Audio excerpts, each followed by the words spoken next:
श्री सीतारामचन्द्राभ्यां नमः। मंगलमूर्तये श्री हनुमते नमः।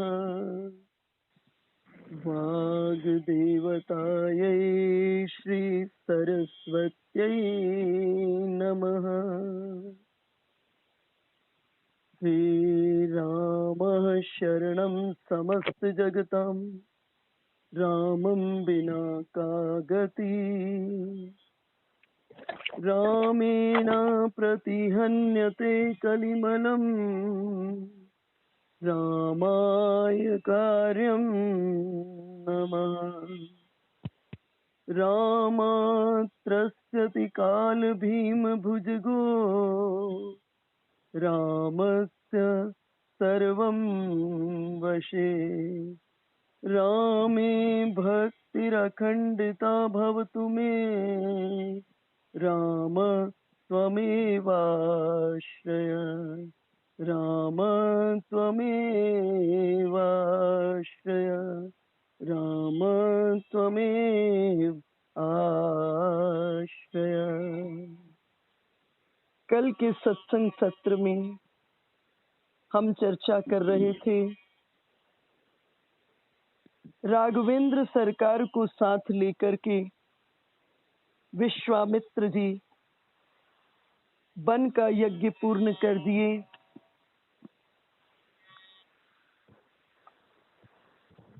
और अब राघवेंद्र सरकार से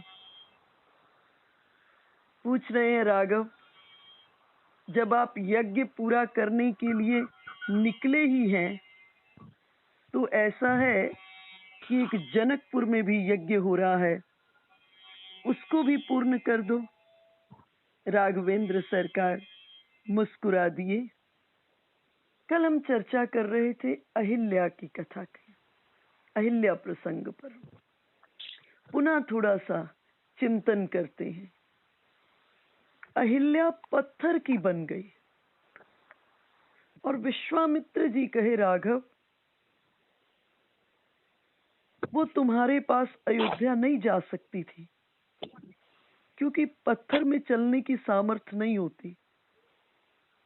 पर राम तुम इसका धैर्य तो देखो, ये कितने समय से सब कुछ सहते हुए पड़ी हुई है कि कभी तो प्रभु राम आएंगे और इसकी इच्छा है, तुम अपनी चरण कमल की धूल इस पर डाल दो। अब तुम देर नहीं करो राघव, इस अभिशप्त नारी पर कृपा करो। प्रभु मर्यादामय है और अहिल्या के प्रसंग की कथा को कोई बहुत लंबा नहीं सुनाए।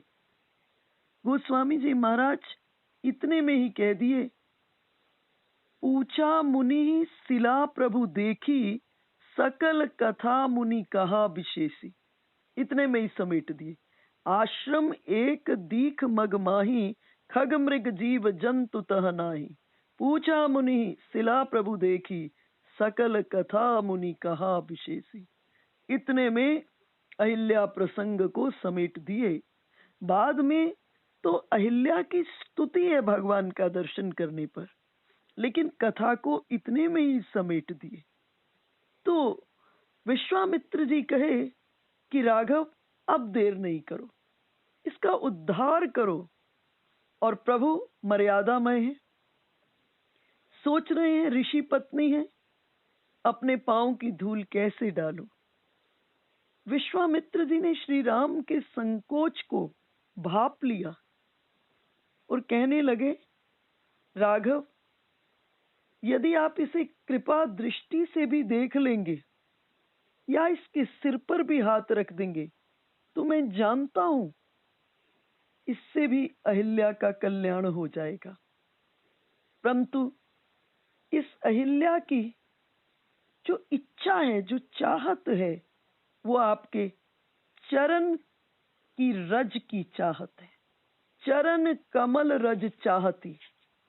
और भगवान ने गुरुदेव की आज्ञा मानकर उस पाषाणी का स्पर्श कर दिया और उस प्रस्तर में से, उस पत्थर में से अहिल्या प्रकट हो गई। विश्वामित्र जी जब राम जी को आज्ञा दे रहे थे तो एक मीठा सा विनोद कर दिए थे। उन्होंने कहा, राम, सतयुग के भीतर में एक भक्त की परीक्षा हुई थी। जब हिरण्यकश्यप ने पूछा, प्रहलाद बताओ तुम्हारा विष्णु कहाँ है, और उस समय प्रहलाद जी के भीतर में 11 आसक्तियों में से एक आसक्ति प्रबल थी, रूपा आसक्ति। जहां भी देखते थे प्रहलाद जी, उन्हें विष्णु भगवान का दर्शन होता था। हिरण्यकश्यप ने प्रहलाद जी से पूछा, किस खंबे में है? और प्रहलाद ने हां कर दी। और प्रहलाद ने हां की तो उस खंबे में से प्रहलाद की निष्ठा ने त्रिभुवन के ठाकुर को प्रकट कर दिया। तो विश्वामित्र जी कहे कि सतयुग में एक भक्त की परीक्षा हुई थी और भक्त ने पत्थर में से भगवान को प्रकट कर दिया था। और राघव, अब त्रेता के भीतर में भगवान की परीक्षा है। अब आपकी कृपा की परीक्षा है।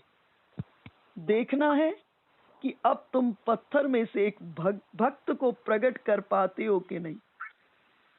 सतयुग में एक पत्थर में से भगवान को भक्त ने प्रकट कर दिया था, और अब आपकी परीक्षा की घड़ी है कि त्रेता के भीतर में से पत्थर में से आप एक भक्त को प्रकट कर पाते हैं कि नहीं। और यदि तुम ऐसा कर सके तो राघव आपकी कृपा सफल हो जाएगी, और यदि ऐसा न किए तो भक्त का प्रेम आपसे ऊपर निकल जाएगा, भक्त का प्रेम बाजी मार जाएगा। वस्तुतः अहिल्या का प्रकरण हमको एक बात गहन रूप से कहता है कि भगवान की कृपा के बिना जीव का कल्याण नहीं है। जीव के कल्याण के लिए आवश्यकता है भगवान की कृपा की। और अहिल्या ने भगवान की बहुत सुंदर स्तुति की। अहिल्या कही, मुनि श्राप जो दिन्ना, अति भल किन्ना, परम अनुग्रह मैं माना, देखऊं भरी लोचन, हरि भव मोचन, यही लाभ शंकर जाना। मुनि ने जो मुझको श्राप दिया, मुझ पर बहुत कृपा कर दी, और आज जो मुनि का श्राप है वो मेरे सामने में फलित होकर के खड़ा हुआ है। और अंत में बड़ी प्यारी बात कह दी, कही, बिनती प्रभु मोरी, मैं मति भोरी, नाथ न मांगो बर आना। प्रभु, मेरी एक विनती है, मैं बहुत भोली हूँ, अन्य वरदान मुझे मांगना नहीं आता है। पद कमल परागा रस अनुरागा, मन मम मन मधुप करही पाना।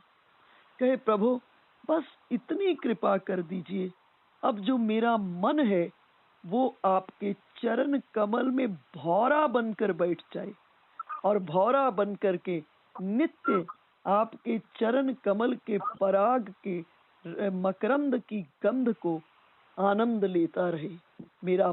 मेरा मन सदा भौरा बन के आपके चरण कमल में बैठ जाए। देखो, एक भक्त भगवान से प्रार्थना कर रहा है, और प्रार्थना करते हुए क्या कह रहा है कि प्रभु कभी ऐसा हो जाए, अभी नहीं हुआ है लेकिन प्रभु कभी ऐसा हो जाए। भगवान ने पूछा, क्या हो जाए? तो भक्त ने अपनी प्रार्थना गाई, हे कृष्ण कृष्ण भगवन मम चित्त भृंगे, यायात कदापि भवतश् चरणारविंदे, देहादि पुष्प विरता कृपया तदानिम, भिक्षस्व वाम नयने निज पदाब्जम। तो भक्त ने कहा, प्रभु कभी ऐसा हो जाए, अभी नहीं हुआ है लेकिन प्रभु कभी ऐसा हो जाए कि मेरा मन रूपी भौरा शरीर रूपी पुष्प को छोड़कर तुम्हारे चरण कमल पर बैठ जाए। मेरा मन रूपी भौरा शरीर रूपी पुष्प को छोड़कर तुम्हारे चरण कमल पर आकर बैठ जाए तो ठाकुर तुम एक काम करना। भगवान ने पूछा क्या काम करना? भक्त ने कहा भिक्षस्व वाम नयनेन, ठाकुर आप अपना बायां नेत्र खोल देना। भगवान ने पूछा बायां ही क्यों, दायां क्यों नहीं? भक्त ने कहा प्रभु बहुत लंबी प्रतीक्षा के बाद ये मन रूपी भौरा शरीर रूपी पुष्प को छोड़ेगा और छोड़कर जब तुम्हारे चरण कमल पर आकर बैठ जाएगा तो आप अपने बाएं नेत्र को खोल दोगे तो आपका बायां नेत्र चंद्रमा का प्रतीक है।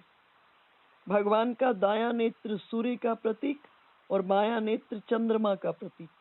जब आप अपने बाएं नेत्र को खोल दोगे तो आकाश में चंद्रमा उदय हो जाएगा और चंद्रमा उदित होगा तो सूर्य अस्त हो जाएगा और सूर्य अस्त हो जाएगा तो कमल मुद्रित हो जाएगा, बंद हो जाएगा और मेरा मन रूपी भौरा सदा सदा के लिए आपके चरण कमल के भीतर में रह जाएगा। इसी का नाम होता है प्यास, इसी का नाम होता है भगवद दर्शनों की उत्कंठा, भगवत दर्शनों की लालसा में अपने ही अंतरंग में बैठे हुए अपने इष्ट देव के साथ बातचीत। भगवान प्रसन्न हुए अहिल्या जी की बात को सुनकर। अहिल्या प्रभु से दिव्य स्वरूप प्राप्त करके और अपने पति के लोक की ओर गमन की। इधर भगवान मर्यादा पुरुषोत्तम है और भगवान विचार किए कि मैंने ऋषि पत्नी पर चरण रखा है और गंगा स्नान करके प्रायश्चित कर रही है, गंगा स्नान करके प्रायश्चित कर रही है। और इधर से अब विश्वामित्र जी राम जी लक्ष्मण जी को साथ लेकर के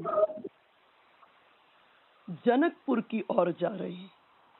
मानस के भीतर में कई नगरियों की चर्चा आई है, विशेषकर 3 महान नगरियों की चर्चा आई है। एक अयोध्या, एक जनकपुर और एक लंका। 3 नगरियों की विशेष चर्चा मानस में आई है। और जो अयोध्या नगरी है, मैं पहले दिन भी आपसे चर्चा की थी, अवध का अर्थ होता है जहां वध नहीं हो, जहां युद्ध नहीं हो। अवध का अर्थ है जो शाश्वतता का प्रतीक है, जो सनातनता का प्रतीक है, जो अखंडता का प्रतीक है, सो अवध। और अयोध्या के भीतर में सब सज्जन है, सब सज्जन है, लेकिन एक मंथरा दुर्जन है। और लंका के भीतर में सब दुर्जन है, लेकिन एक विभीषण सज्जन है। लेकिन जनकपुर के बारे में कह रहे हैं गोस्वामी जी महाराज, पुर नर नारी सुभग सुचि संता, धर्मशील ज्ञानी गुणवंता। कह रहे हैं यहाँ पर जितने भी लोग हैं, पुर नर नारी, जितने जनकपुर के भीतर में नर नारी हैं, ये सब कौन है? बोले सुभग सुचि संता, सभी सुंदर, सभी पवित्र, सभी साधु स्वभाव वाले, सभी धर्मशील हैं, सभी ज्ञानी हैं, सभी गुणवंत हैं, सबके घर मंगलमय है। तभी तो इस जनकपुर के भीतर में सीता जी का प्रादुर्भाव हुआ है, भक्ति का प्रादुर्भाव है। बहुत सुंदर एक दृष्टांत आता है कि राजा जनक धर्म और परमात्मा के भीतर में किस प्रकार से सदा तल्लीन रहते, सदा लीन रहते। बड़ा सुंदर एक दृष्टांत आता है कि राजा जनक की सभा के भीतर में याज्ञवल्क्य जी रोज प्रवचन करते थे, रोज कथा सुनाते थे और अनेकों साधु संत इत्यादि मुनि ऋषि कथा को श्रवण करते थे और याज्ञवल्क्य जी कथा श्रवण कराते थे। लेकिन याज्ञवल्क्य जी तब तक कथा को प्रारंभ नहीं करते थे जब तक महाराज जनक नहीं आ जाते थे। तो साधु संतों में, ऋषि मुनियों के मन में एक बात आई कि इतने बड़े ब्रह्म ऋषि होकर के जब तक राजा जनक नहीं आते ये कथा प्रारंभ नहीं करते। क्या केवल राजा जनक ही श्रोता हैं? हम भी तो इतने श्रोता बैठे होते हैं और सब विरक्त हैं, सब तपस्वी हैं, और ये ब्रह्म ऋषि होकर जब तक राजा नहीं आते तब तक कथा नहीं प्रारंभ करते। सभी के भीतर के इस भाव को याज्ञवल्क्य जी ने पढ़ लिया और आज जब सब ऋषि मुनि आकर के सभागार के भीतर में बैठ गए, कथा को प्रारंभ करने से पहले प्रतीक्षा किए राजा जनक की। राजा जनक जब अपने स्थान पर आकर विराजमान हो गए तो याज्ञवल्क्य जी ने कथा प्रारंभ कर दी। और अभी थोड़ी सी कथा हुई थी कि याज्ञवल्क्य जी ने अपनी माया से राजा जनक के महल में आग लगा दी। अपनी माया से, अपनी सिद्धि के माध्यम से आग लगा दी और महल से एक दूत आया, एक सेवक आया, अनुचर आया। उसने कहा, महाराज महल में आग लग गई है। लेकिन राजा जनक शांत तटस्थ होकर कथा को श्रवण कर रहे हैं। फिर थोड़ी देर बीती। थोड़ी देर बाद फिर वही अनुचर आया। उसने आकर के समाचार दिया, महाराज अब आग रनिवास में पहुंच चुकी है। लेकिन राजा जनक तटस्थ कथा को श्रवण कर रहे हैं। फिर थोड़ी देर बीती। फिर वही अनुचर आया और आकर कहा, महाराज आग अंतापुर के भीतर में पहुंच गई है और पूरा महल धू धू करके चल रहा है। राजा जनक शांत मौन उसी रस स्थिति में कथा को श्रवण कर रहे हैं। लेकिन जितने महात्मा ऋषि इत्यादि थे वो सोचने लगे कि कुटियाओं में हमारे लंगोटी कमंडल डंडा पड़ा हुआ है, ये तो राजा है, सब कुछ जल जाएगा फिर बना लेंगे। लेकिन हमारी कुटिया में जो लंगोटी डंडे का मंडल है वो भस्म हो गए तो हमें तो बड़ी कठिनाई होगी। एक एक करके सब सभागार से चले गए और जैसे ही सब पहुंचे देखने लगे वहां कहीं कुछ नहीं, क्योंकि वो तो परीक्षा चल रही थी और इन ऋषि मुनियों को समझाना था कि मैं क्यों प्रतीक्षा करता हूँ राजा जनक की और राजा जनक की क्या विशेषता है। ये बात समझाने के लिए याज्ञवल्क्य जी ने अपनी लीला से आग लगा दी थी। सभी ऋषि मुनि आकर बैठे, लेकिन राजा जनक तटस्थ अभी भी मौन तल्लीन होकर कथा श्रवण कर रहे हैं। जब सब ऋषि मुनि आकर पुनः बैठ गए तब याज्ञवल्क्य जी ने कथा को विश्राम देने के बाद राजा जनक से प्रश्न किया, राजन आपको 3 बार महल से समाचार आया कि महल जल रहा है, रनिवास के भीतर में आग पहुंच गई, अंतापुर और पूरा महल धू धू करके चल रहा है। आप एक बार भी महल को संभालने के लिए, परिकर को संभालने के लिए, परिवार को संभालने के लिए नहीं गए। राजा जनक ने बहुत सुंदर जवाब दिया। राजा जनक ने कहा, अनंतम वत में वित्तम भाव्यम में किंचित नास्ति, मिथिलायाम प्रदीप्तायाम न में किंचित दयति।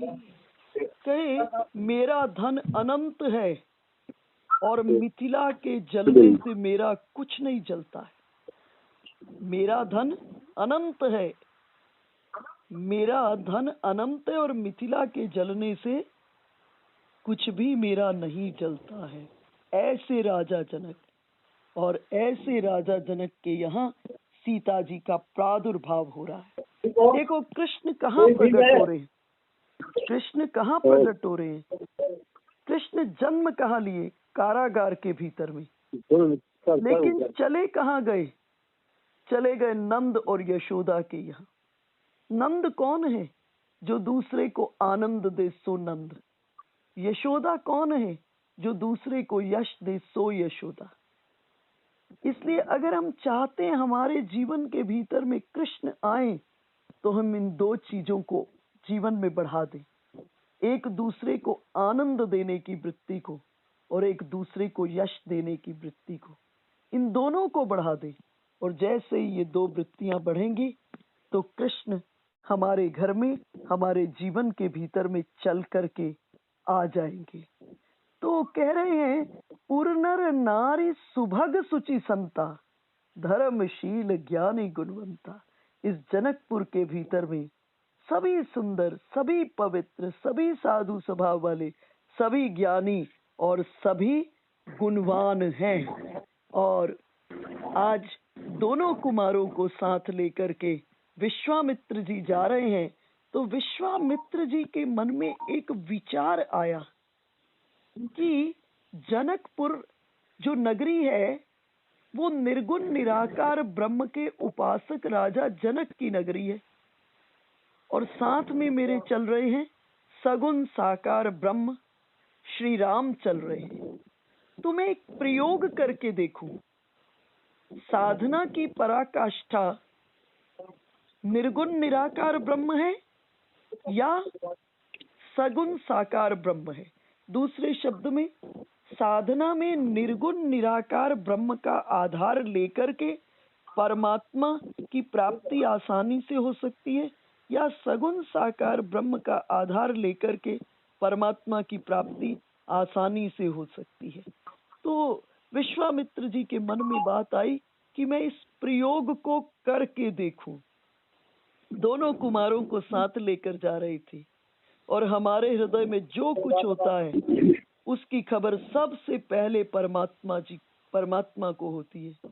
जैसे विश्वामित्र जी के हृदय के भीतर में ये भाव आया, राघवेंद्र सरकार इसको पढ़ लिए और मार्ग में जा रहे हैं, और तभी मार्ग में सीता जी का महल आया। धवल धाम मणिपुरट पट, सुघटित नाना भांति, सिय निवास सुंदर सदन, शोभा किमि कही जाती। कह रहे, धवल धाम मणिपुरट पट, सुघटित नाना भांति। धवल धाम सुंदर उज्जवल धाम, उज्जवल महल, अनेकों प्रकार के मणिपुरट पट, अनेकों प्रकार से मणि जड़ित सोने के सुघटित पुरट पट, सोने के मणि जड़ित सुंदर सुंदर सोने की जरी के काम किए हुए पर्दे, और सिय निवास सुंदर सदन। सीता जी के महल का नाम क्या है? सीता जी के महल का नाम है सुंदर सदन। सुंदर सदन को देखा मार्ग में जाते हुए। राघवेंद्र सरकार विश्वामित्र जी को कहे, गुरुजी ऐसा करते हैं, आज रात्रि इस सुंदर सदन में विश्राम करते हैं। विश्वामित्र जी मीठी झिड़की देते हुए गए, कहे कि ये महल हमारे लिए नहीं है, ये महल राजा जनक की बेटी जिसका स्वयंवर है उसका है। मन ही मन राघवेंद्र सरकार कहे, गुरुजी रहेंगे तो आज रात्रि में हम ही इस घर में। और साथ में लेकर दोनों कुमारों को कहाँ पहुंचे? जनकपुर में पहुंचे। और जब जनकपुर पहुंचे तो अंबराई के भीतर में विश्वामित्र जी दोनों कुमारों के साथ रुक गए। आम के बगीचे में दोनों कुमारों के साथ रुक गए। और विश्वामित्र जी के मन में इच्छा थी कि प्रयोग करके देखूं, इसलिए राम लक्ष्मण को कहे कि आप जाओ अंबराई में जो सुंदर फुलवाड़ी है उसको देखो, और जब मैं इशारा करूं तब मेरे पास आना। राघवेंद्र सरकार लक्ष्मण जी गुरुदेव की आज्ञा का पालन करते हुए अंबराई में जो फुलवाड़ी है उसका दर्शन कर रहे हैं। और इधर राजा जनक को समाचार मिला, राजा जनक अपने परिकर के साथ स्वागत में आए विश्वामित्र जी के। विश्वामित्र जी का सब स्वागत सत्कार किए और जब सब औपचारिकताएं पूर्ण हो गई, तब विश्वामित्र जी के सामने में राजा जनक अपने परिकर के साथ बैठ गए और परिकर के साथ बैठ गए। और ठीक इस वक्त विश्वामित्र जी ने इशारा किया, और जैसे इशारा किया, दौड़े हुए राम जी लक्ष्मण जी आए, और राम जी आकर बिल्कुल राजा जनक के सामने खड़े हो गए। राजा जनक ने जैसे ही राम रूप का दर्शन किया, राजा जनक उठकर खड़े हो गए और खड़े होकर के प्रश्नों की झड़ी लगा दी। कहे, कहौ नाथ सुंदर दो बालक, मुनि कुल तिलक के नृप कुल पालक। हे नाथ, हे गुरुदेव, ये बताइए, ये जो दोनों सुंदर बालक हैं, ये राजाओं के पुत्र हैं या मुनियों के शिष्य हैं? फिर तुरंत बोल उठे, ब्रह्म जो निगम नेति कही गावा, उभय बेश धरी की सोई आवा। वेद जिस ब्रह्म की व्याख्या नेति नेति करके ज्ञान करता है, कहीं वही ब्रह्म तो युगल रूप धरकर आ नहीं गया है? और तभी बोल उठे, सहज विराग रूप मन मोरा। मेरे मन में जो सहज रूप में वैराग्य बना हुआ है, लेकिन जैसे ही बैरागी मेरा मन इस रूप को देखकर रागी हो गया। थकित होत जिमि चंद चकोरा। जैसे चंद्रमा को देख करके चकोर की स्थिति होती है, वैसे इस रूप को देखकर मेरे मन की स्थिति हो गई।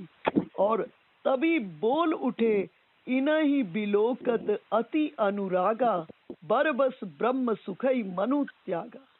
कहे, इनको देख करके मेरे मन में बड़ा अनुराग जन्म हो रहा है, बहुत अनुराग जन्म लिया है। और बरबस ब्रह्म सुखई मनु त्यागा, जो मेरा मन निरंतर निर्गुण निराकार ब्रह्म की उपासना करता था, जो मेरे मन के सिंहासन पर सदा निर्गुण निराकार ब्रह्म विराजमान होता था, वो मन के सिंहासन से कहाँ उड़कर चला गया? मेरे मन के सिंहासन पर आकर राम विराजमान हो गए। और जैसे विश्वामित्र जी, जनक जी ने कहा, विश्वामित्र जी खड़े होकर के नाचने लगे और उसी वक्त निर्णय दे दिए कि साधना की पराकाष्ठा निर्गुण निराकार ब्रह्म नहीं है, साधना की पराकाष्ठा सगुण साकार ब्रह्म है। देखो, निर्गुण रूप में परमात्मा शक्ति के रूप में सृष्टि के कण कण के भीतर में विराजमान है, लेकिन सगुण रूप के माध्यम से हमारे मन को, लेकिन सगुण साकार के माध्यम से हमारे मन को आधार की प्राप्ति हो जाती है। देखो, श्रीमद् भागवत में आपने कथा सुनी होगी, अन्य पुराणों में भी सुनी होगी, समुद्र मंथन की कथा। जब देवता दैत्य समुद्र मंथन कर रहे थे, तो उस मंथन के लिए मधानी चाहिए थी, तो मंदराचल को मधानी बनाई। और वास्तव में बड़ी दार्शनिक कथा है, ये मन ही मंदराचल है। जब देवता और दैत्य मंथन करने लगे तो मंदराचल डूबने लगा, और जैसे ही मंदराचल डूबने लगा तो भगवान का अवतार कछुआ के रूप में हुआ, और भगवान कच्छप के रूप में प्रकट होकर उस मंदराचल को अपनी पीठ पर धारण कर लिए। इसी तरह से हमारे मन को भी आधार की आवश्यकता है। जब संसार में विपरीत परिस्थितियां आती हैं, विषम परिस्थितियां आती हैं, प्रतिकूलताएं आती हैं, और मन हमारा घबराने लगता है, मन हमारा डूबने लगता है, उस वक्त हमारे मन को आधार चाहिए। किसका आधार चाहिए? भगवान के नाम, भगवान के रूप, भगवान के गुण, भगवान की लीला, भगवान के महात्म का आधार चाहिए। और जैसे ही भगवान के नाम, भगवान के रूप, भगवान के गुण, भगवान की लीला और भगवान के महात्म का आधार मिलता है, और उसी वक्त मन को क्या है? परम विश्राम, परम शांति की प्राप्ति हो जाती है। तो विश्वामित्र जी के मन में जो प्रयोग आया था वो ये था कि जो नाम और रूप को मिथ्या मानते हैं, केवल निर्गुण निराकार ब्रह्म को मानने वाले जनक, उन पर नाम और रूप का क्या प्रभाव पड़ता है, नाम और रूप का क्या असर पड़ता है। और जैसे ही देखा राजा जनक ने, अंतरंग में इनहि बिलोकत अति अनुरागा, इनको देखते ही मेरे हृदय में बड़ा अनुराग हो रहा है। इसलिए भगवान के मंदिर में जाओ या घर में आप पूजा करते हो या चिंतन ही करते हो भगवान का, तो उसकी प्रतिक्रिया क्या होनी चाहिए? उसकी प्रतिक्रिया होनी चाहिए हमारे मन में अनुराग जन्म लेना चाहिए, अर्थात भगवान के प्रति का प्रेम, भगवान के प्रति का अनुराग हमारे मन के भीतर में जन्म लेना चाहिए। और इस अनुराग के जन्म लेने में नाम रूप की बहुत बड़ी भूमिका है। देखो, जैसे ही कोई हमारे सामने में कहते हैं श्री राम, तुरंत रूप प्रकट हो जाता है। जिस रूप की आप उपासना करते हैं, बनवासी रूप की, बाल रूप की, सुंदर दूल्हा वेश की, जो रूप आपको प्रिय है वो रूप तुरंत मन के स्क्रीन के सामने में प्रकट हो जाता है। हमारे सामने में कोई श्री कृष्ण कहते हैं, फिर मन के सामने में रूप प्रकट हो जाता है। माथे पर मोरपंख, गले में गुंजा वतंश वैजयंती की माला, कटी पर पीताम्बरी, अधरों पर वेणु। हमारे सामने में कोई शिव कहते हैं तो भी रूप प्रकट हो जाता है। माथे पर चंद्रमा, जटाओं में गंगा, कटी पर बागांबर, कांधे पर गजांबर, गले में सर्पों के आभूषण। जैसे ही नाम और रूप की चर्चा होती है तो नाम और रूप से हमको जीवन के भीतर में आधार की प्राप्ति हो जाती है, और जो आधार इस भव सागर से जीव को मुक्त करने के लिए बहुत बहुत ज्यादा आवश्यक है। देखो, श्रीमद् भगवद गीता के भक्ति योग में 12 अध्याय के भीतर में स्पष्ट कर दिए कृष्णचंद्र, हम व्यक्ति हैं इसलिए हमको व्यक्त कहा गया, व्यक्त होने के कारण हमको व्यक्ति कहा गया, व्यक्त होने के कारण हमको व्यक्ति कहा गया। और भगवान ने स्पष्ट कह दिया कि हम व्यक्त हैं इसलिए हमको व्यक्त की उपासना करनी चाहिए। व्यक्त होकर अव्यक्त की उपासना व्यक्त के लिए बड़ी कठिन है। तो भगवान स्पष्ट कर दिए, अव्यक्ता ही गतिर दुखम, अव्यक्ता ही गतिर दुखम देह वद भी अवाप्यते। व्यक्त के लिए अव्यक्त की उपासना कठिन है। क्यों कठिन है? क्योंकि अव्यक्त के भीतर में नाम और रूप का आधार नहीं मिलता। शक्ति के रूप में तो है ही, लेकिन जिस वक्त व्यक्त रूप के साथ उस परब्रह्म के साथ संबंध हो जाएगा, फिर कन कन और फिर शन शन के भीतर में वो अव्यक्त जो है, कन कन के भीतर में हमको लगेगा प्रतिबिंबित होना प्रारंभ हो गया है। इसलिए नाम रूप की बहुत बड़ी भूमिका है। देखो, रामानुजाचार्य जी हुए भक्ति मत के प्रथम आचार्य। रामानुजाचार्य रामानुजाचार्य जी के पास कोई व्यक्ति आता और उनसे प्रश्न करता कि बताओ परमात्मा से मैं कैसे प्रेम कर सकता हूँ, परमात्मा की भक्ति का मार्ग बता दो। तो रामानुजाचार्य जी प्रश्न करते उस व्यक्ति से, वो पूछता परमात्मा से मेरा कैसे प्रेम हो, मुझे कोई कला बताइए, भक्ति कैसे प्राप्त हो, मुझे कोई विधि बताइए, तरीका बताइए। तो रामानुजाचार्य जी पहला प्रश्न करते उस व्यक्ति से, ये बताओ तुमने कभी संसार में किसी से प्रेम किया है? अगर वो व्यक्ति जवाब देता भाई संसार भी कोई प्रेम करने का प्लेटफॉर्म है,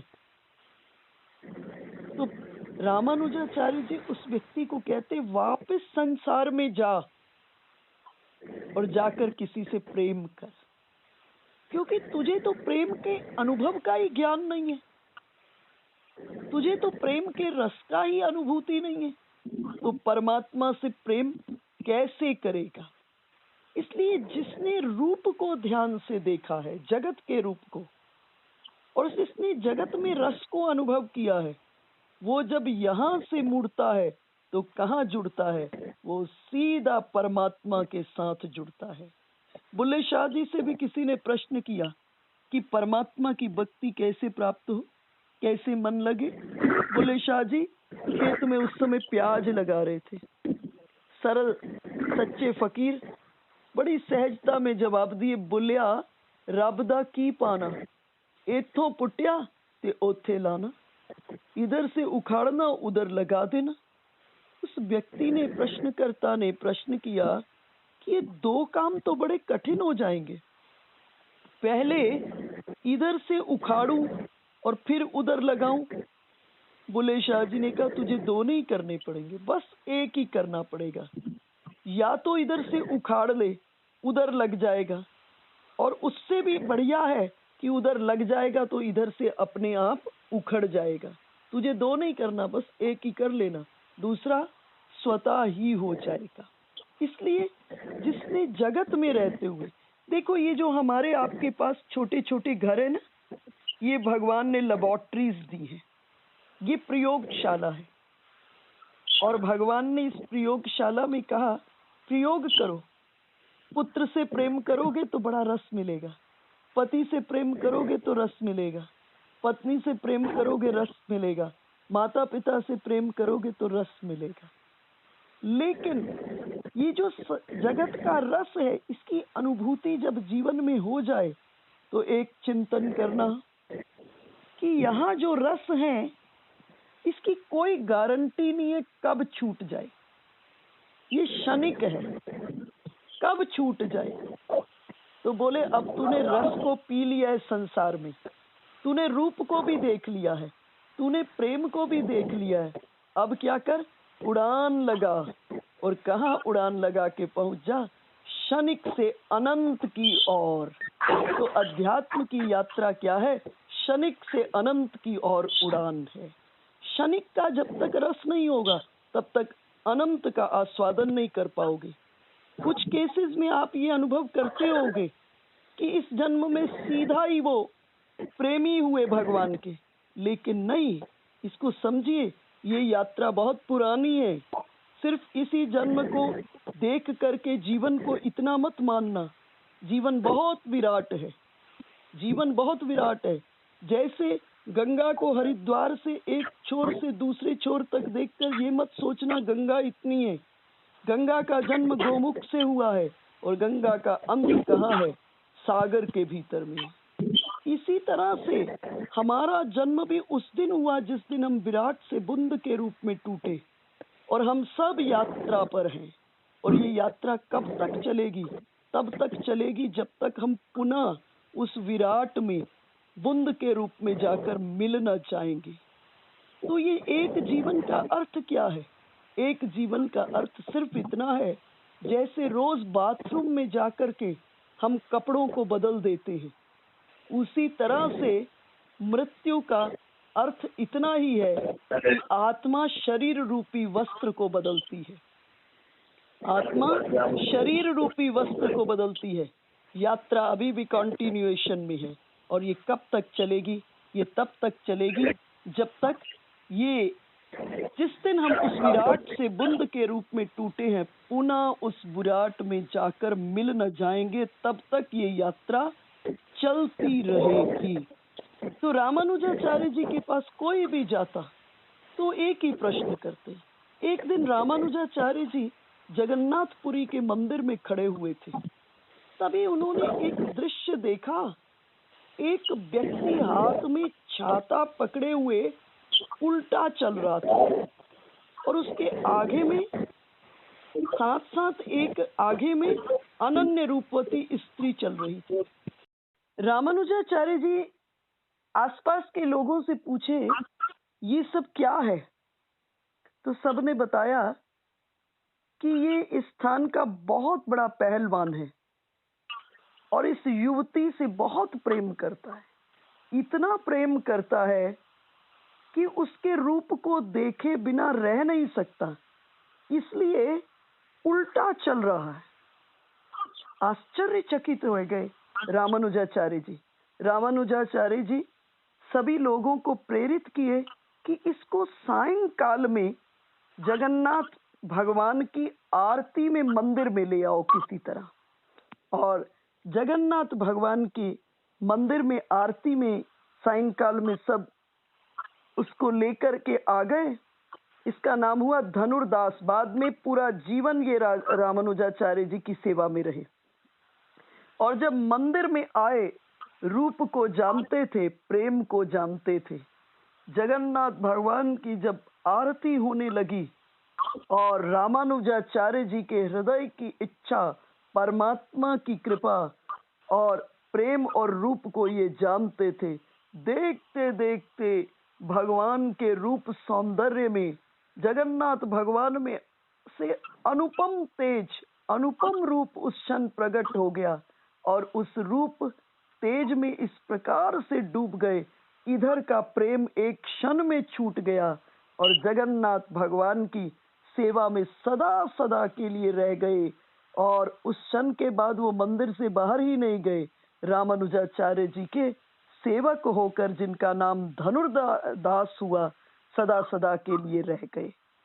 तो राजा जनक ने भी जैसे ही रूप देखा राघवेंद्र सरकार का, तो पहली प्रतिक्रिया क्या हुई कि इनके साथ मेरा संबंध जुड़ना चाहिए। जब मंदिर में जाओ तो हृदय में ये बात होनी चाहिए कि हमारा प्रभु के साथ संबंध जुड़ना चाहिए। प्रभु के साथ संबंध बनाने के लिए ये मंदिरों का निर्माण हुआ है। मंदिर में जब जाए तो प्रभु के साथ अपना संबंध पक्का कर ले। मंदिर का अर्थ बाहर नहीं है, मंदिर का अर्थ भीतर भी है। मंदिर शब्द का अर्थ है मन जोड़ तीर। तीर कहते किनारे को, जो मन के किनारे पर हो सो मंदिर। और महाराज जनक के मन में पहली प्रतिक्रिया हुई कि मेरा इनके साथ संबंध जुड़ना चाहिए। और राम रूप ने जादू कर दिया। देखो, राम जी किसी जीव पर 3 प्रकार से प्रभाव डालते हैं। पहले तो रूप से, जिस पर रूप का जादू चल गया वो तो उसी में प्रभु का पूर्ण रूपेण हो गया। और जिस पर रूप का जादू न चला उस पर शील का प्रभाव डालते हैं। और जिस पर शील का भी जादू न चला उस पर बल का प्रभाव डालते। पहला तो जादू किससे? रूप पर ही डाल देते हैं।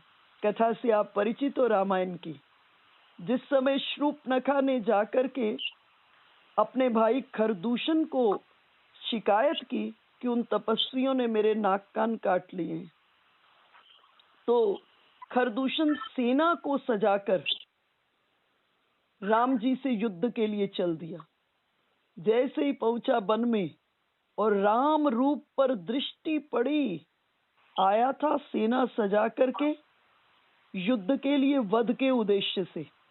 लेकिन जैसे ही राम रूप पर दृष्टि पड़ी, सारा भीतर का रसायन ही बदल गया। और खरदूषण क्या बोल उठे? खरदूषण बोल उठे, हम भरी जन्म सुनऊ दो भाई, देखी नहीं अस सुंदरताई।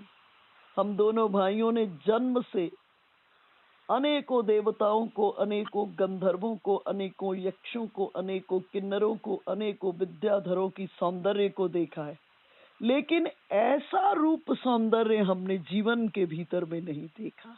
अर्थात रूप का जादू भी किन पर चल गया? खरदूषण पर चल गया। तो जैसे ही राम रूप का जादू महाराज जनक पर हुआ, अब महाराज जनक सोच रहे हैं इनके साथ मेरा संबंध बनना चाहिए। और महाराज जनक विश्वामित्र जी को कहे कि गुरुजी, आप तो अंबराई में रह सकते हैं, लेकिन ये सुकुमार राजकुमार ये अंबराई में रहने के लिए नहीं है। ऐसा है, कल बेटी का स्वयंवर है और आज बेटी को मैं अपने महल में रखूंगा। आप ऐसा करिए इन दोनों कुमारों के साथ सीता जी के महल सुंदर सदन के अंदर विश्राम करें। जैसे ही कहे, राघवेंद्र सरकार मीठी मुस्कान विश्वामित्र जी की ओर दिए, कहे गुरुजी हमने तो पहले ही कह दिया था इस महल के भीतर में हम रहेंगे। और दोनों कुमारों के साथ विश्वामित्र जी कहाँ आ गए? सुंदर सदन में आ गए। और इधर राम जी को लगा कि विश्वामित्र जी जहां भी जाते हैं मार्मिक इशारे से मुझे ब्रह्म कहते हैं, अर्थात वो मेरे ब्रह्मिक स्वरूप को जीव के सामने में, अन्य के सामने में प्रकट करने का प्रयास करते हैं। तो राम जी सोचने लगे मैं कुछ ऐसी लीला करूं जिससे विश्वामित्र जी इस बात को भूल जाए। और राघवेंद्र सरकार, मध्याह्न काल हुई, सायंकाल का समय प्रारंभ होने वाला था। राघवेंद्र सरकार विश्वामित्र जी के पास आए और आकर कहे गुरुदेव, लक्ष्मण बड़ा संकोची है, आपके पास आने में संकोच करता है, डरता है। और लक्ष्मण की बड़ी इच्छा है जनकपुर दर्शन करने की। अगर आपकी आज्ञा हो तो मैं लखन को जनकपुर का दर्शन करा लाऊं, भ्रमण करा लाऊं। और विश्वामित्र जी मन ही मन हंसे, कहे राघव, आप अपने ब्रह्मिक स्वरूप को जितना मर्जी छुपा लो वो प्रकट हो ही जाता है। अब नगर दूसरे को कौन दिखा सकता है? वही दिखा सकता है ना जो पहले भी आया हो। और इधर आज तो जनकपुर में आप दोनों पहले पहल आए हो। अर्थात विश्वामित्र जी आनंदित हुए और विश्वामित्र जी कहे जाओ आप दोनों, जाई देखी आवो नगर, सुख निधान दो भाई, करऊं सफल सबके नयन, सुंदर बदन दिखाई। कहे हे सुख के धाम, हे सुख निदान, दोनों भाई आप जनकपुर में जाओ और जनकपुर वासियों को धन्य करो। और जैसे ही दोनों कुमार अर्थात राघवेंद्र सरकार, लक्ष्मण जी जनकपुर के भीतर में भ्रमण के लिए पहुंचे, ऐसे ही पहुंचे, जो भी उस रूप को देखता, जो भी उस रूप को देखता, बस देखते देखते धन्य हो जाता। और ये समाचार वायु के वेग से पूरे जनकपुर में फैल गया। गोस्वामी जी महाराज कह रहे हैं, धाय धाम काम सब त्यागी, मनहु रंक निधि लूटन लागी। जो जिस काम में व्यस्त था सब राम रूप का दर्शन करने के लिए दौड़ पड़े। बड़ा दार्शनिक विषय है। धाय धाम काम सब त्यागी, मनहु रंक निधि लूटन लागी। देखो, परमात्मा के मिलन में दो ही व्यवधान करते हैं, एक धाम की ममता और दूसरी काम की आसक्ति। धाम में घर में रहने की मनाही नहीं है, लेकिन अगर घर की प्रति ममता हो जाएगी, चिपक जाओगे, तो फिर वास्तविक आनंद से वंचित हो जाओगे। काम करने की मनाही नहीं है, लेकिन काम में आसक्त हो जाओगे तो राम का दर्शन नहीं कर पाओगे। जब धाम की ममता छूटती है और काम की आसक्ति छूटती है, तभी राम दिखाई देते हैं। आपने नाम सुना होगा स्वामी राम तीर्थ का। स्वामी राम तीर्थ लाहौर विश्वविद्यालय के अंदर गणित के प्रोफेसर थे, मैथमेटिक्स के लेक्चरर थे। आज लेक्चर का जब समय था तो ध्यान में चले गए, समय का उन्हें ध्यान ही नहीं रहा। और जब ध्यान से उपराम हुए, घड़ी देखे, अरे लेक्चर का समय तो चला गया। और बड़े व्याकुल हुए, व्याकुल होकर प्रिंसिपल के ऑफिस से जा रहे थे क्षमा याचना के लिए।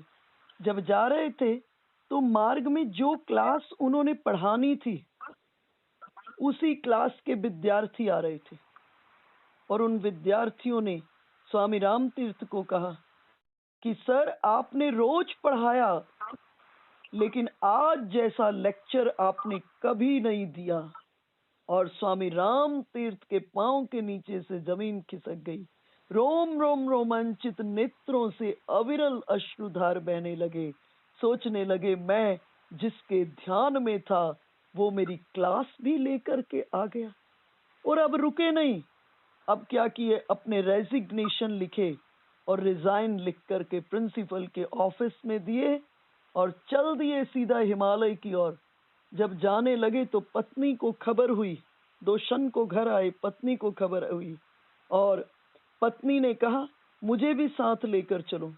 स्वामी राम तीर्थ ने कहा ये जो दोनों बच्चे हैं ना, इनको छोड़ दो पहले तो, और अगर मेरे साथ चलना है तो इस लाहौर के भरे बाजार में कह दो स्वामी राम तीर्थ मर गया। अब जीवित पत्नी कहाँ से बोल पाए कि स्वामी राम तीर्थ मर गए, पति के बारे में ऐसा कहाँ बोल पाए। पत्नी वहीं छूट गई और स्वामी राम तीर्थ यहाँ से सीधा हिमालय चले गए थे। आपने नाम सुना है अम्बरीश का, राजा अम्बरीश का। राजा अम्बरीश चक्रवर्ती सम्राट थे और भगवान से इतना प्रेम करते थे कि भगवान का जो भोग होता था वो स्वयं अपने हाथों से बनाते थे। और भगवान के भोग में जो रोटी बनती थी, उस रोटी के लिए गेहूं को आटा बनाने के लिए चक्की स्वयं चलाते थे।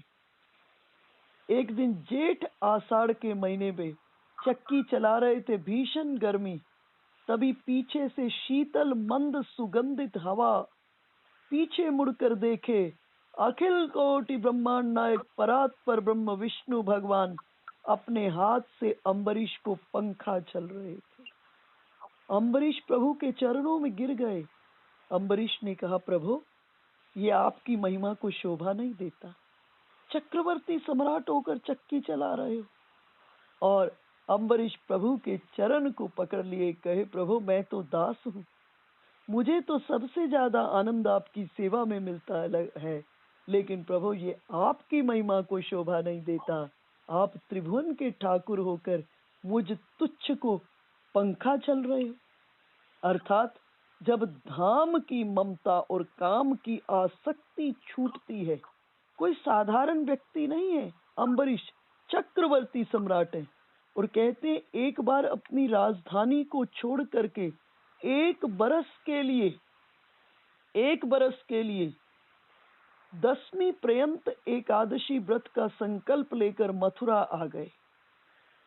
और भगवान का सीधा उद्घोष है, अनन्याश्चिन्तयन्तो माम जे जना परि उपासते तेषाम नित्याभियुक्तानाम योगक्षेमं वहाम्यहम्।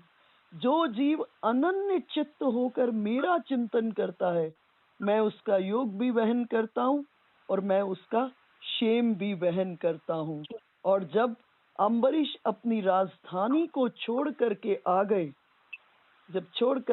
गए मथुरा, 1 बरस 10वीं पर्यंत एकादशी व्रत का संकल्प लेकर के, तब भगवान अम्बरीश की राजधानी की सुरक्षा के लिए अपने सुदर्शन चक्र को स्थापित कर दिए। अपने सुदर्शन चक्र को अम्बरीश की राजधानी की सुरक्षा के भीतर में लगा दिए और पूरे जनकपुर में बस यही आवाज, यही शोर, ये दोनों कौन है? सुंदर रूप, सुंदर परिधान, जिसने श्री राम को देखा सब पागल जैसे हो गए। एक महिला बोली, राजा जनक इन्हें देख लेना तो प्रण तोड़ दे, और ये जो सांवरे कुमार है ना, इनको अपनी सीता जी दे दे। और रात्रि के भीतर में लखनलाल जी रोना प्रारंभ कर दिए। लखनलाल जी कहे, भैया अगर सीता जी अवध में आ जाएंगी तो मुझे तो सेवा से वंचित कर देंगी। राम जी की छवि जिसने देखी सभी उस रूप से मोहित हो गए। और राम जी की छवि देखकर एक सखी कहने लगी कि ये जो वर है ना, ये जो सांवरे कुमार है, हमारी जानकी जी के लिए उपयुक्त दूल्हे के रूप में है। तभी एक सखी ने कह दिया कि राजा ने इन्हें पहचान तो लिया है, परंतु राजा जनक अपना प्रण नहीं छोड़ते। दूसरी सखी कह रही है, विधाता सबको उचित फल देते हैं, तो जानकी जी को भी यही वर मिलेगा। एक सखी ने कहा कि इस वर से, इस विवाह से, सीता जी का विवाह राम जी से हो जाएगा तो इससे पूरा जनकपुर आनंद से भर जाएगा। इसमें पूरे जनकपुर का हित है। तभी सखी ने कहा कि शंकर जी का जो धनुष है, राजा जनक ने जो प्रतिज्ञा की है कि शिव धनुष पर जो प्रत्यंचा चढ़ा देगा उसके साथ वैदेही का विवाह होगा। ये शिव जी का धनुष तो बड़ा कठोर है और ये जो सांवरे कुमार हैं ये बड़े कोमल हैं। और सखी ने तभी जवाब दिया कि इनके संबंध में पूरे जनकपुर में ऐसी चर्चा चल रही है, कोई कोई तो ऐसा कह रहे हैं ये देखने में बड़े छोटे हैं, पर इनका जो प्रभाव है ना वो बहुत बड़ा है। और इस जगह कह रहे हैं कि इन्होंने ऋषि के यज्ञों को संपूर्ण कर दिया। इनके चरण कमल की धूली पा करके अहिल्या परम सुंदरी को सौंदर्य को प्राप्त करके अपने पति के लोक की ओर चल दी। अहिल्या का उद्धार हो गया। तो वे क्या जो इतना सब कर लिए, तो क्या शिवजी का धनुष बिना तोड़े रहेंगे? देखो, अपने इष्ट देव के प्रति विश्वास गहरा होना चाहिए। जितना गहरा विश्वास इष्ट देव के प्रति, उतनी जल्दी जीवन के भीतर में घटना। इसलिए इष्ट देव के प्रति के विश्वास को कभी भी छोड़ना नहीं चाहिए। जितना गहरा, इसलिए विश्वास को बहुत गहरा बनाओ। और इसके लिए आप एक टेक्निक यूज कर सकते हो। वो क्या यूज कर सकते हो? प्रार्थना। प्रार्थना में कहा करो, प्रभु आप सब कुछ कर सकते हो। हमारी भी अनंत जन्मों की यात्रा को आपने देखा है। हमारे बस में कुछ नहीं है, आपके बस में सब कुछ है। प्रभु बस एक काम कर दो, हमारा विश्वास श्रद्धा बढ़ता ही बढ़ता जाए। इसलिए अपनी ऐसी रूप माधुरी एक बार दिखा दो कि हमारे मन प्राण तुम में फंस जाए। और भगवान एक ही काम करते हैं, जीव के भाव का पोषण करते हैं। इधर जनकपुर में नई नई बहुएं थी, इनको घर से बाहर जाने की इजाजत नहीं थी। इन नई नई बहुओं ने भी राम रूप के दर्शन के लिए एक तरकीब खोजी, युक्ति खोजी। ये नई नई बहुएं बड़ी बड़ी टोकरियों में पुष्पों को भर के ले आई। पुष्प का एक नाम क्या होता है? सुमन। फूल का एक नाम सुमन। बाहर विधि में फूल चढ़ाना है, लेकिन भगवान की जरूरत फूल नहीं है। भगवान की जरूरत क्या है? सुमन। और सुमन का अर्थ होता है सु जोड़ मन। सु कहते हैं सुंदर को और मन कहते हैं मन को। भगवान की आवश्यकता क्या है? सुमन है, सुंदर मन है। तो नई नई बहुओं ने प्रतीक के रूप में पुष्पों से टोकरियों को भर लिया, छतों पर चली गई। नीचे से राम जी लक्ष्मण जी जा रहे थे, ऊपर से पुष्पों की वृष्टि करने लगी। कोई नीचे से जा रहा और ऊपर से कुछ फेंके तो दृष्टि है सहज नीचे वाले की ऊपर जाएगी। जब नई नई वधूटियों ने पुष्पों की वृष्टि करना प्रारंभ किया, राम जी ने ऊपर की ओर देखा। नई नई वधूटियों ने नेत्रों के माध्यम से राम रूप को हृदय के सिंहासन पर विराजमान कर दिया। रात्रि के भीतर में राम लक्ष्मण जी गुरु के चरणों को दबा रहे हैं, गुरु सेवा कर रहे हैं। और गुरु जी के चरणों की सेवा करने के बाद गुरुदेव ने आज्ञा दी, अब आप शयन करने जाएं। अब शयन करने जब गए तो अब लक्ष्मण जी राम जी के चरणों को दबा रहे हैं। प्रातः काल में उठे लखन नीति विगत सुनी, अरुण शिखा धुनि कान, गुरु ते पहले ही जगतपति, जागे राम सुजान। प्रातः काल में गुरुदेव के जगने से पहले ही राघवेंद्र सरकार लक्ष्मण जी जगे और नित्य क्रम से निवृत्त होकर गुरुदेव के पास पहुंचे, गुरुदेव को प्रणाम किए, आज्ञा लिए गुरुदेव से पुष्प वाटिका में पुष्प लेने के लिए, गुरुदेव की पूजा आराधना के लिए पुष्प लेने के लिए। जैसे ही पुष्प वाटिका में पहुंचे, मालियों ने दर्शन किया।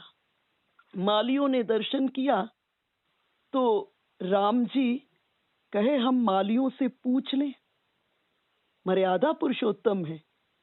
लेकिन लखनलाल जी कहे हम तो राजकीय अतिथि हैं, हमको पूछने की आवश्यकता क्या है।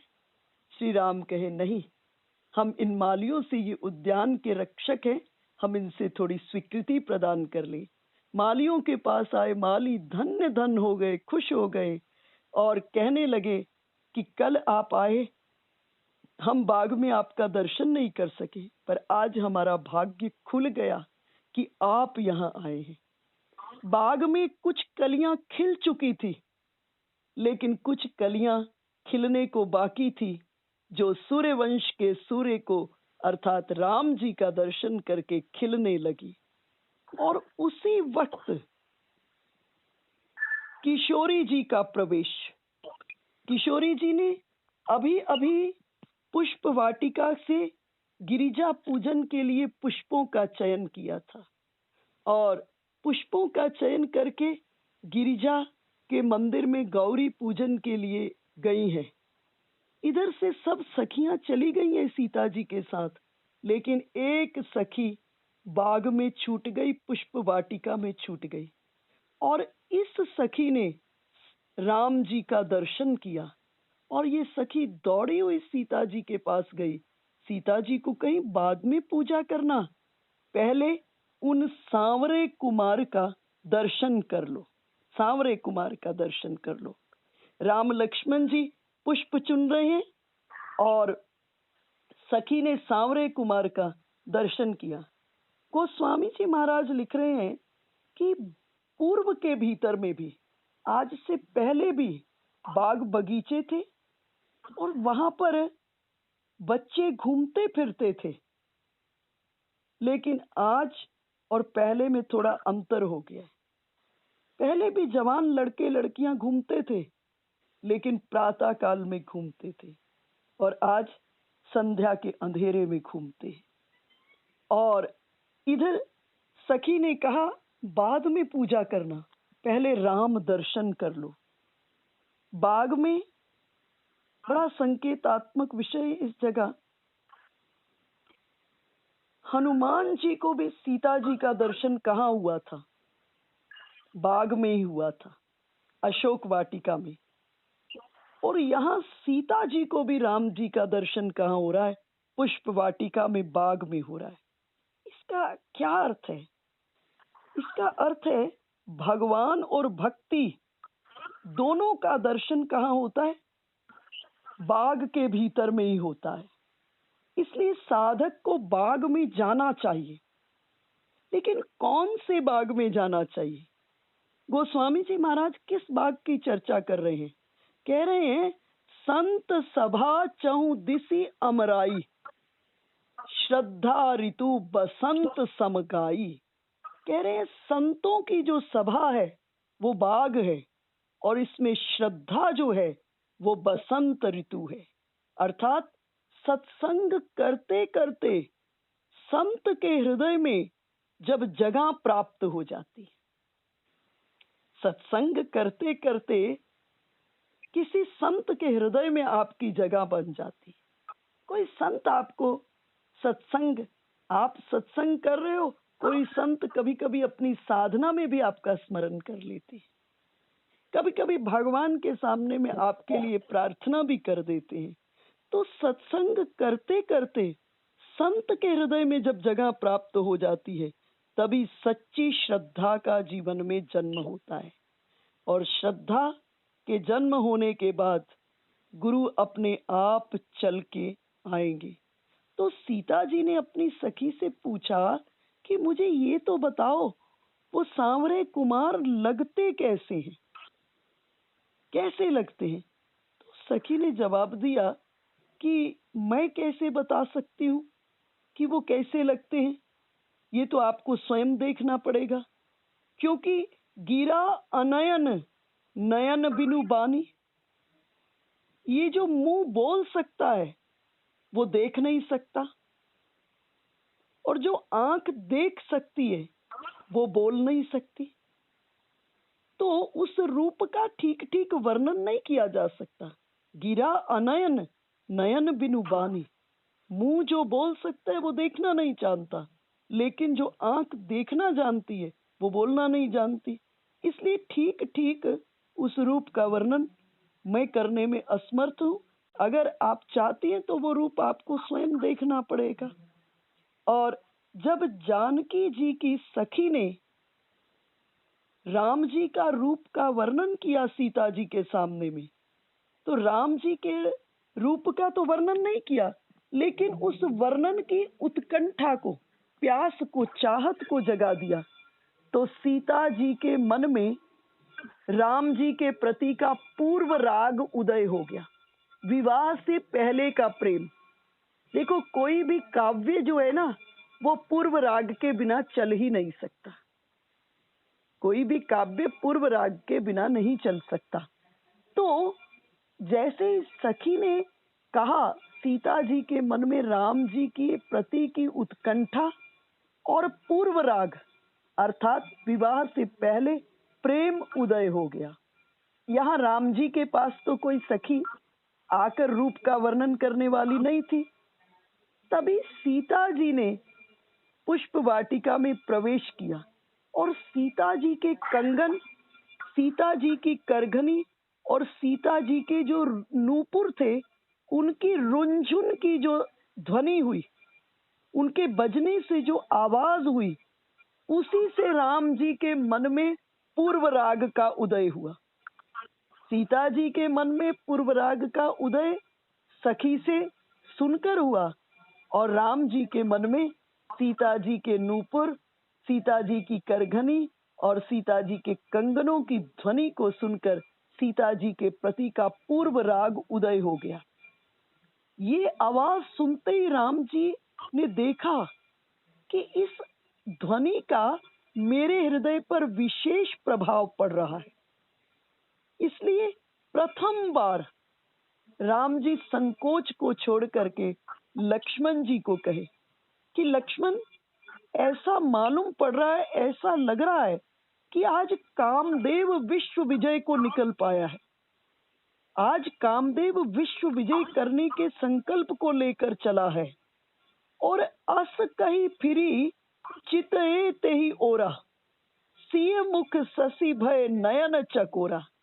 और ऐसा कह करके उन्होंने सीता जी के मुख की ओर देखा, और लक्ष्मण जी विचार कर रहे हैं कि भैया आज प्रथम बार संकोच को त्याग करके काम की बात कर रहे हैं। प्रथम बार संकोच को त्याग करके काम की बात कर रहे हैं। और लक्ष्मण जी उसी वक्त परिचय देने लगे। लक्ष्मण जी कहे, तात जनक तनया यह सोई, धनुष यज्ञ जही कारण हुई। हे तात, ये जनक की बेटी हैं जिनके लिए धनुष यज्ञ हो रहा है। तो लक्ष्मण जी के मन में संकोच हुआ कि भैया आज काम की बात कर रहे हैं, और उसी समय राघवेंद्र सरकार ने स्पष्ट कर दिया, कहे कि रघुबंसिन कर सहज सुभाऊ, मन कुपंथ पग धरहि न काऊ। रघुवंशियों का सहज स्वभाव है कि उनका मन कभी भी गलत जगह पर नहीं जा सकता, और अपने मन की गारंटी इतिहास में दो ने ली, एक श्री राम और दूसरा दुष्यंत। इन दो ने अपने मन की गारंटी ली है। और ऐसा कह करके राघवेंद्र सरकार ने सीता जी की ओर देखा, सीता जी की ओर देखा, और जानकी जी श्री राम जी की ओर देखी। सिय मुख ससी भय नयन चकोरा। होना तो ये चाहिए था कि रामचंद्र चंद्र हैं और चकोर हो सीता जी के नेत्र, लेकिन यहाँ बिल्कुल उल्टा हो गया। राम जी के नेत्र तो बन गए चकोर और सीता जी का मुख क्या बन गया? चंद्रमा। सिय मुख शशि भय नयन चकोरा, भय बिलोचन चारु अचंचल। राम जी के जो सुंदर चंचल नेत्र थे, सीता जी का रूप दर्शन करके अचंचल हो गए। देखो, देवताओं के नेत्रों पर पलके नहीं होती, यही भेद होता है देवताओं और मनुष्यों के बीच में। तो भगवान तो मनुष्य भी हैं इस समय और देवता भी हैं, इसलिए इनकी पलके गिरती भी हैं और इनकी पलके नहीं भी गिरती हैं। और जानकी जी के रूप का क्या प्रभाव हुआ? तो राम जी सहज रूप में, जानकी जी के रूप का क्या प्रभाव पड़ा राम जी के रूप पर? बोले राम जी सहज रूप में चारु अचंचल, जो नेत्र चंचल थे वो क्या हो गए? अचंचल हो गए। और गोस्वामी जी महाराज बड़ा सुंदर कह रहे हैं, मनहु सकुचि निमि तजे दिगंचल।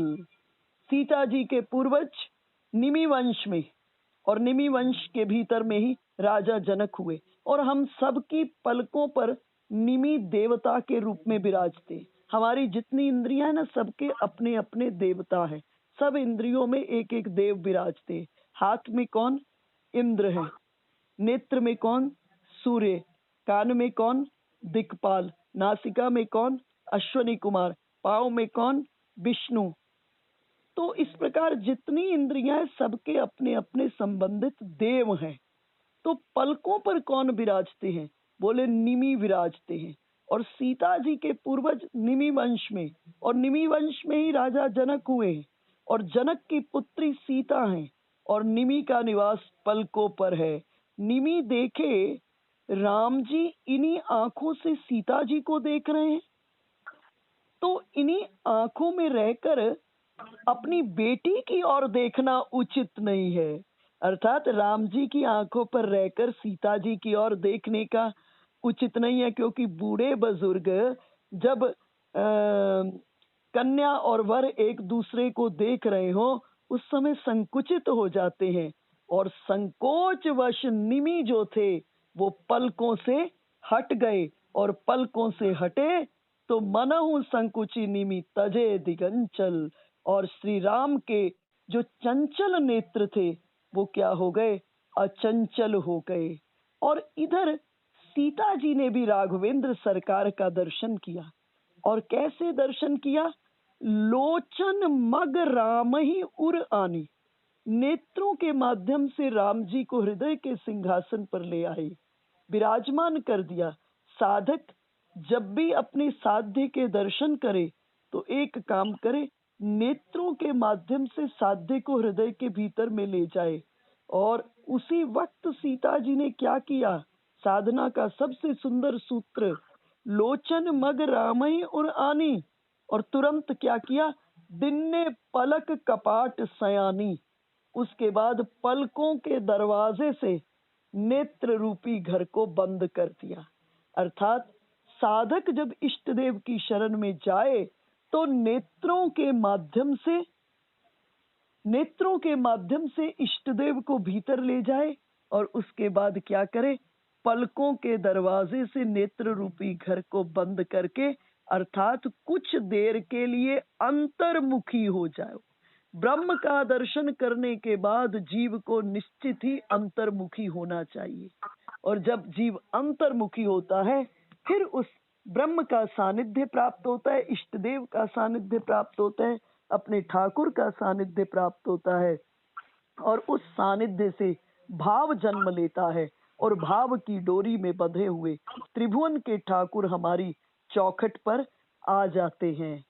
और किस प्रकार से लक्ष्मण जी और राघवेंद्र सरकार स्वयंवर की भूमि में जाते हैं, किस प्रकार से धनुष को तोड़ते हैं, परशुराम जी का आगमन होता है, इन सब विषयों की चर्चा कल के सत्र में करेंगे।